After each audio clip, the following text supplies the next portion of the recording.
السلام عليكم ورحمة الله وبركاته. ازيكم حبايبي؟ عاملين ايه؟ يومكم سعادة وهنا بإذن الله، ومكملين مع بعض نصايح مطبخية. والنهاردة نصايحنا عن خضار الكوسة.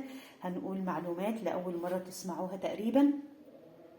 ايه الكوسة اللازمة للطبخ، يعني اللي تليق مع الطبخ؟ الكوسة الكبيرة، الكوسة الكبيرة.